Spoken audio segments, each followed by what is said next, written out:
ఆయా కాలాల్లో ఎంతోమంది భక్తులకు దేవుడు దర్శనం అయ్యాడు.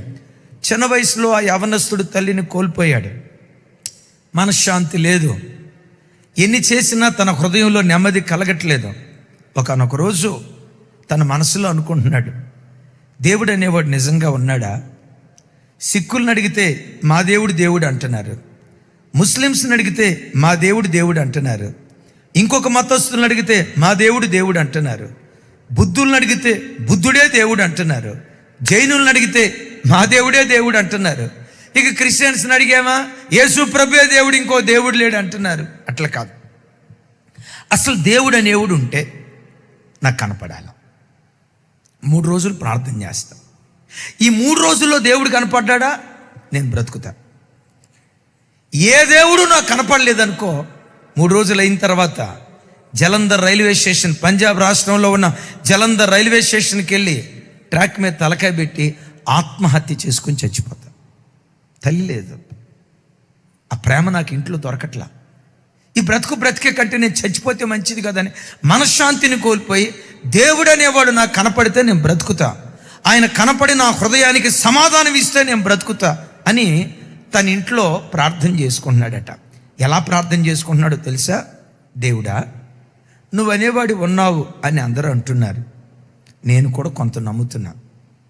నీ పేరేంటో తెలియదు, అసలు నీవెవరివో, నీ పేరేంటో, నీ పేరు చొప్పు నువ్వు బయలుపరుచుకో. మొదటి రోజు ఏడ్చాడు, ఏ దేవుడు కనపడలా.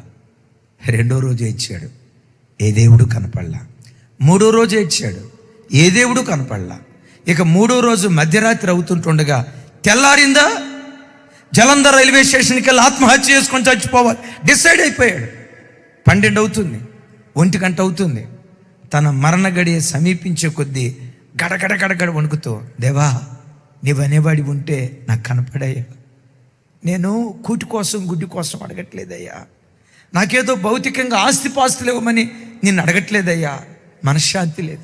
ఏ పేరు చొప్పున నిన్ను పిలవాలో నిన్ను నువ్వు బయలుపరుచుకోనని ఇక ఆఖరి గడియలో పిచ్చోడు ఏడ్చినట్టు ఏడుస్తున్నాడట. ఏ దేవుని పేరు పెట్టకుండా కళ్ళు మూసుకొని అలా ఏడుస్తూ ఉంటుండగా ప్రకాశమానమైన వెలుగు ఆయన గదిలో ప్రత్యక్షమైందట. ఆ ప్రకాశమానమైన వెలుగులో నుండి సిలువ, ఆ సిలువ మ్రాను మీద యేసుక్రీస్తు వారు ప్రత్యక్షమై, సాధు సుందర్ సింగ్, నువ్వు వెతుకుతున్నటువంటి జీవం కలిగిన దేవుడను నేనే. అయ్యా, నువ్వు మాలామాదిగోళ్ళ దేవుడు అంటారు కదా, తెల్లోళ్ళ దేవుడు అంటారు కదా, అమెరికా దేశపు దేవుడు అంటారు కదా, నువ్వు మా దేవుడు కాదు కదయ్యా, నువ్వు ఎవరి దేవుడివి? అప్పుడు యేసుక్రీస్తు అన్నారనట. యేసుక్రీస్తు అందరికీ ప్రభువు.